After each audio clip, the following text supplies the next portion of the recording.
So this segment is up, and it's stuck. Okay? But we're not talking about what y'all think we're talking about. We're talking about black wealth. And black wealth, when it comes to black female wealth, it's up, and it's stuck. I don't know if y'all have been paying attention, but black women are leading the space in the number of let's not say female, the number of new businesses, education. All right, my amen corner. Also, the number of new businesses being created and the number of degrees. So now we got all this education. We got all these ideas. We got all these businesses. Now we got to figure out what we're going to do with it. So without further ado, my next panel. Oh, we got some good ones, y'all. Did I tell you? I'll get all excited about my people. So everybody in here is just because I just don't hang with just anybody. So we have none other than my little cousin. That's a reminder.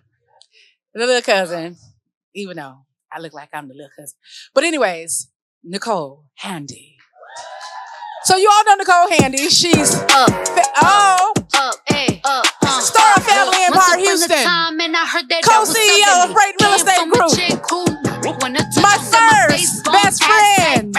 Yes, Nicole Handy. Thank you for you having me. Hit him with that good, make you wanna act right. Broke boys don't deserve no kitty. I know that's right. All right. I don't know all the words. I just know it's up in the sun. So that's it. That's all I know. So I can't sing the rest of the song.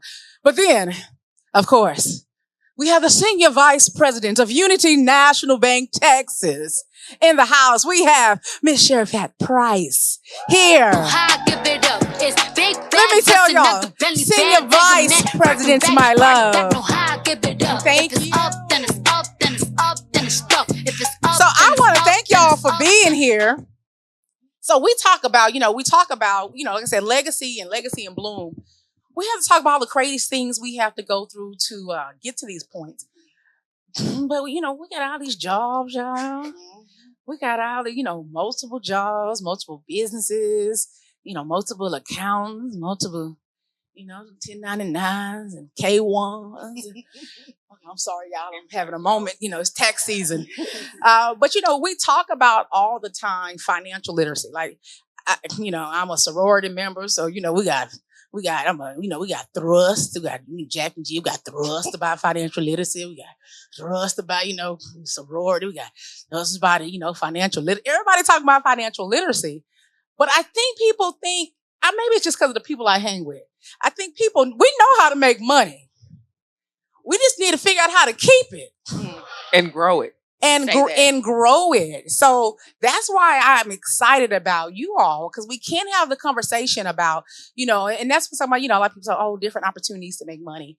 We want to do that, but we want to talk about the financial literacy piece, about how to make the money, keep the money, sustain the money, and make the money grow. And so, especially Nicole, you're here, your real estate experience, and lately you've been working with tons of investors. And a lot of the investors, they are where we are in our business. This is year 13 for us. A lot of the clients that were first-time home buyers, now their business and their lives have matriculated into, now they want to be entrepreneurs.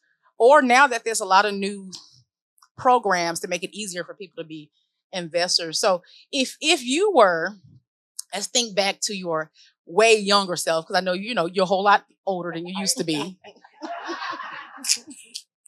I'm sorry, y'all. You can't be on the stage with your cousins. It's just a bad idea.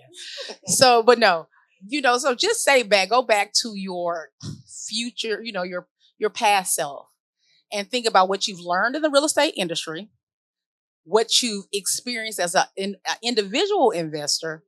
What advice would you give the younger Nicole or the younger somebody that's not Nicole about what they could do to create and build wealth? So I think the first piece is understanding how money works. Okay. Right? Because I don't think everybody, like you said, we know how to make money, right? Everybody in this room, black people have talent, We got talent, y'all. She looked around here. It's streaming, Nicole. It's going live on the internet. All people have talent. Okay. But Black people, we are talented. You know, seriously. We are you know, talented, yeah. we are multifaceted. We have so many different skill sets. We have so many attractive skill sets that can make us money, especially nowadays with, you know, the introduction of social media and things like that. We can just put it on online and make money. We don't even have to be out there. You know, back in the day, the people in New York would be dancing in the streets, banging on the porch, you know, making all this money. You can do it straight from your couch.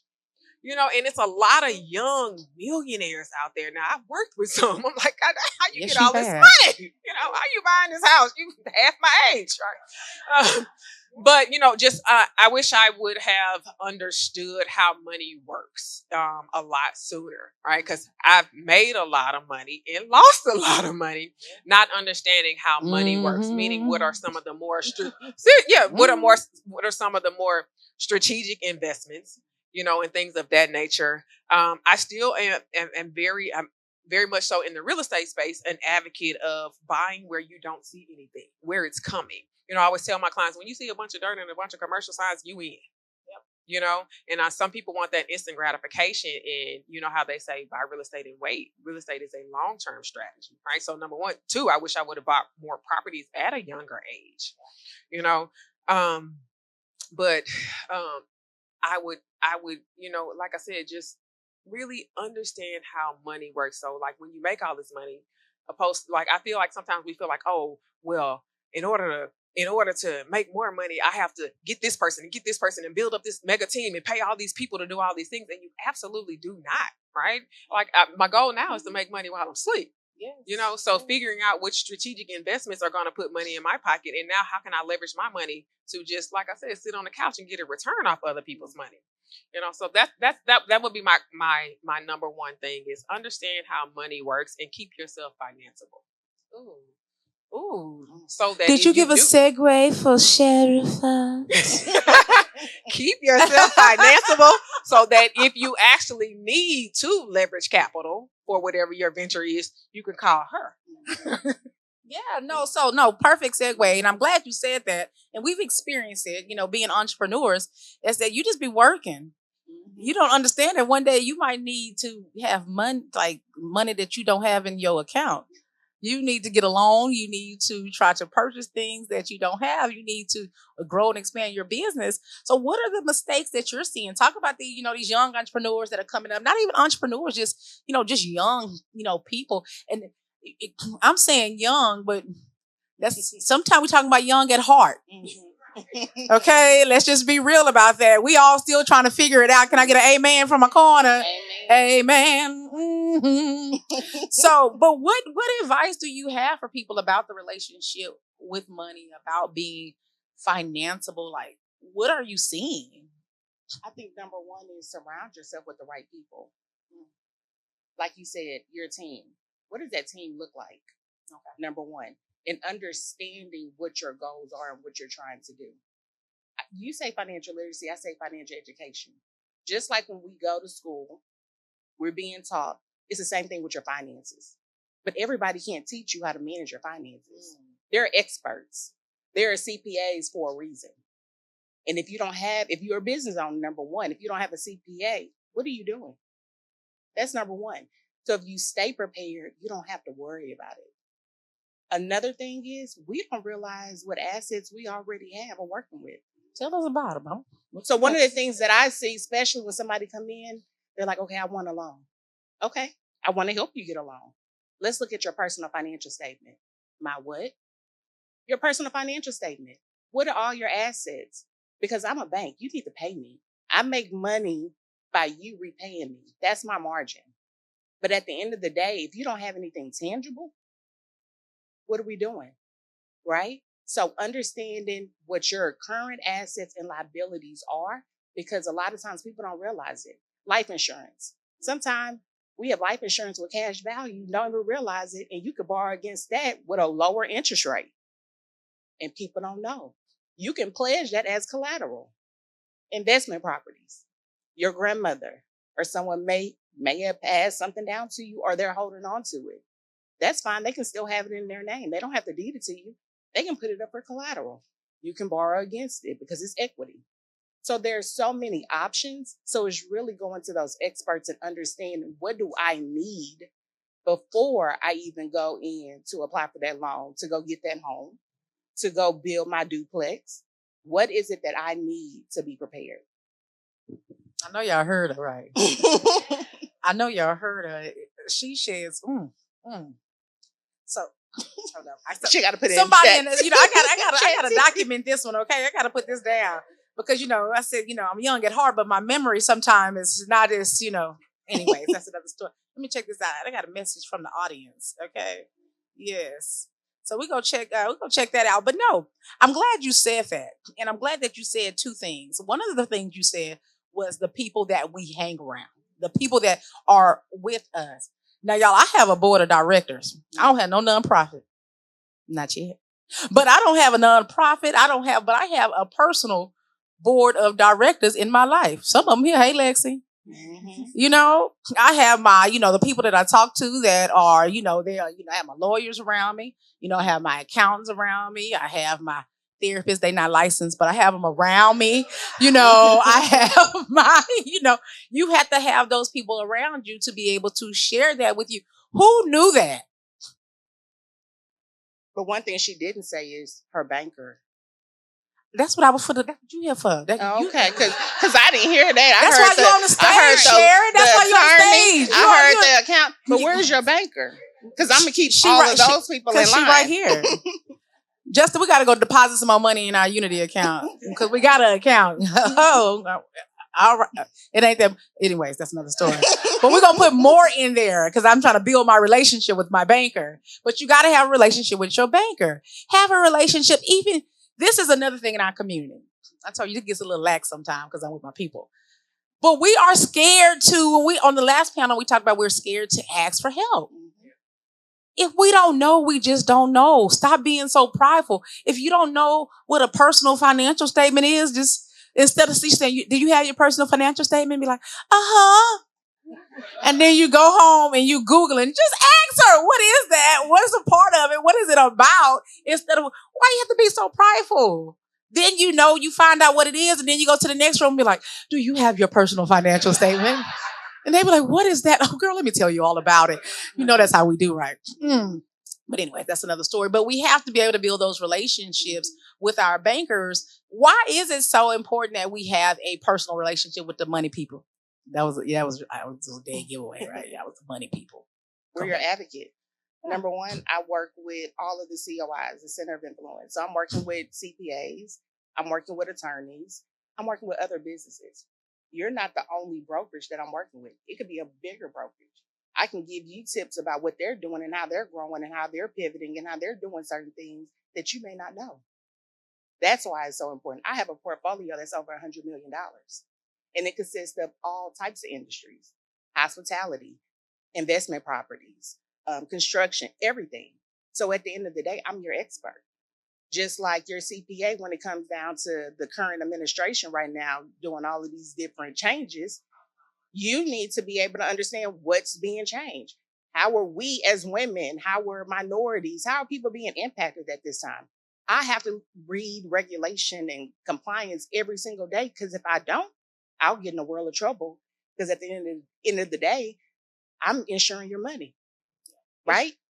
So I have a book of business, and that's something you want to tap into. That's the number one reason why it's important. Second, a lot of times people get in trouble, financial trouble. Be transparent, because we can work out a plan. But if you put me on the back burner, you don't answer my emails, you don't answer my calls, I'm coming after you. But if you call me and say, hey, I have this problem, at the end of the day, did y'all hear that? Let's work on it. Not the bounty I'm your hunter. friend. Most of the time, I'm inviting my clients to dinners. We're doing different things. Our marketing person is here. That's become my friend. And now she's my client. But at the end of the day, she's like, Cherie, we're about to do this investment. What do you think? This is my recommendation. This is what I think you should do. That's why it's so key to have that relationship, because I'm your advocate.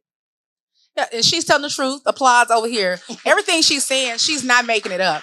We met one day and she was like, okay, we can't help you right here, right now. But this is where you should be aligning your business, because these are where the opportunities are coming from. This is where I see the people that are getting loans through the bank, the people that they're financing deals. these are the kind of businesses that they're having. So if you want to have longevity in the industry, but I appreciate that because that's information you need to know. So Nicole, one thing she said was people are very private about their finances. Absolutely. Yeah, we see that a lot. So when it comes to real estate and when people are trying to purchase real estate and build wealth, can you kind of talk to us why it's important to be honest with your real estate professional about what you're trying to do? It's important to be honest with the team, right? Your team of professionals. So when you're purchasing property, most of the time you're working with your real estate professional and maybe like a lender, banker, loan officer, something to that nature. It honestly saves you money because nobody is going to even go into a deal with you without some skin in the game. Right? And a lot of times, if your financial professional, so the real estate agents, we can only go so far, right? And a lot of times, deals fall apart because of financial situations, not because of the actual real estate side, but half the time because of the financial stability of who's purchasing the property. But it's a lot. If you hide, it always comes out. And I always tell them that it always comes out when you. Unfortunately, most of the time when you purchasing property and trying to get a loan, they're gonna ask you for everything but your social security number and your blood type. And so it's always going to come out. It will always be services. That's how banks protect themselves, right? They are going to do their due diligence, and part of their due diligence is finding out everything possible about your financial situation. So hiding things that will come out later. It could be a detriment to you getting the loan, right? But like I said, the reason why it's so important is because nobody's going to go into a real estate contract with you without skin in the game. So without putting up some money, right? And so had you been transparent, like she said, there could have been a solution. Hey, let's work around this. Let's do this instead of that. Oh, you have this, you opened up this money and put it in this secret account that nobody knows about. Don't move that money over here into the account that we're looking at for your qualification. Just those various things. And I know sometimes we are shameful of our financial situations, which is why we hide it. People hide things that they're ashamed of, but realistically, it's not to be ashamed. It's let them help you, because trust me, they have seen it all before, right? Right. So your situation is not a new situation, but again, catching things up front, being transparent allows them to catch things up front to protect it. It really protects you. I'm really glad you brought up the shame. I think too in our community, and because everybody here not on live is black, in our community, it's a lot of shame surrounded about money and finances. I've seen that like in the education, even from a legacy perspective, like our grandparents' generation. We can speak to a person. I couldn't tell you nothing about what they got going on financially, what that looks like. I couldn't tell you about that with our parents. Finances was also always this very private conversation. Do you have conversations in your family about money and finances with your family, y'all? We're starting to now at our generation, but if you kind of think about the lineage of like Black people and money, right? Most of the people that's in the room now, the age-wise, we're looking at our grandparents. They couldn't get loans. They didn't have that. Credit wasn't a thing because all they had was cash. So unfortunately, they couldn't teach their children what credit meant, how to do investments and things like that. And so that has been, I hate to use the word generational curse, but the cycle, right? The generational cycle that has passed down through Black people in the Black community. And so now we're starting to get it right? Because we're talking about it and we're not ashamed. Like back in the day, I think my grandfather said that he used to work at the steel mill or the power plant before, he became an entrepreneur. And I never forget, he told this story that one day, one of the Black workers showed up with a Cadillac. Oh, yeah. I remember that story. Yeah. And that was his last day at work. Mm-hmm. Because he drove a better car than some of they must be paying him too much. Exactly. And that was his last day at work. And so we had to hide. If we had it or we didn't have it, we had to hide it one way or another. And, I think that's been passed down. Don't talk about your finances. Don't tell people how much money you got. Even the mothers, don't let your husband know everything. I tell my husband, honey. Just being transparent, always keep a little cushion for yourself. You never, That's how we were taught. You know, we were taught to keep our finances in house, and it is a secret, right? No, seriously, we was taught to be a secret. We were taught you don't share it, and unfortunately, they couldn't teach us the things that make the world go around today in terms of money. You know, so yeah. All right, let's change the subject on that. But no, Sorry, get people in trouble. Not absolutely not. They do it too. But no, but it's so funny you said that. And Sherry, Sheriff, I know you work in the community bank, which is way different than the welfare Fargos, and you work in the community banking system. So I know you deal firsthand with the stigma facing underrepresented minority communities about money. I mean, we just girl talking now. What's going on? What people doing? What's going on? What are you seeing? What stigmas are you seeing that's preventing us from having a healthy relationship with money? Number one, communicating, talking, being transparent. I've been in banking 17 years. I've worked at a bigger bank. I started my career at Unity. The difference that I see is family, your legacy. They're at the table talking about it. So other communities, other cultures, they're talking about trust funds. They're talking about all these different things where what Nicole just stated, they're not talking about that. We're not talking about that growing up. I was fortunate. My dad is from Nigeria. So when he came to America, automatically he was already advanced. I'm just being honest. So those are conversations that we had at the dinner table. But when I would go to my friend's house, it was totally different. They weren't talking about that. So I think it starts with us, just like you stated. But what I see when I walked into Unity the first day, this was in 2008, I was in a bubble. I had no idea that our community lived check to check. Today, I see something totally different. Half of my portfolio, I say at least 66% of my portfolio is minority, Black, African American. They're owning properties. They're passing it down to their kids. Their kids are now coming to talk to me. Now they have minor accounts. So it's a different it's a shift. Because at the end of the day, if we don't stay relevant and keep up, we're not going to have anything. When I look at where Unity is today in 3rd Ward in Houston, it's no longer low to moderate. It's not even middle. It's upper. What? So it's a difference. Oh, let's get a amen. Where my amen corner at? Okay. And Wow. the same thing's going to happen in Acres Home. The same thing is going to happen in Sunnyside and South Park. You see it in development, right? These homes are no longer 200, 300, 400, $500,000, right? And at the end of the day, if we don't keep up, we're going to get lost. Our numbers are shrinking every single day. But one thing I can say, women in the household, and husband, I understand you're here, but that's also changing. The conversation with the women, the mothers, because one, we're number one as far as getting our degrees. We're starting to make a little more money. So at the end of the day, a woman is going to come in and talk to me before the husband does. And if it's a couple, the husband sits back and let the woman do most of the talking than the man, because the man doesn't want me to know everything.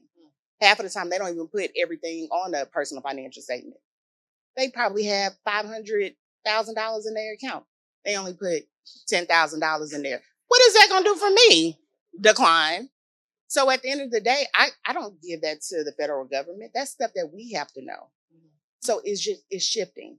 And we have to continue to shift, and we got to continue to have these conversations, and we got to continue to share it. Yeah, we got to talk about it. We have to talk about it when we're at the spa. Yes, I got a trellis appointment.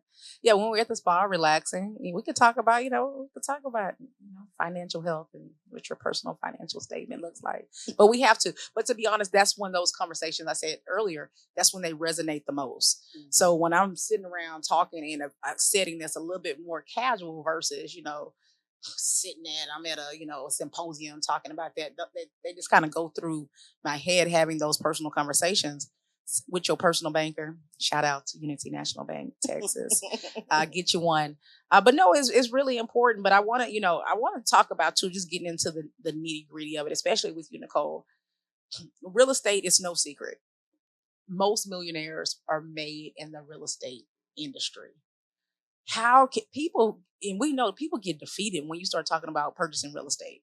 What is a way that some of us are already homeowners, but that we can get in and start being an investor or creating that wealth through real estate? What's some advice that you have for us? First thing is learn how to leverage capital, like she said, using some of the assets that you already have.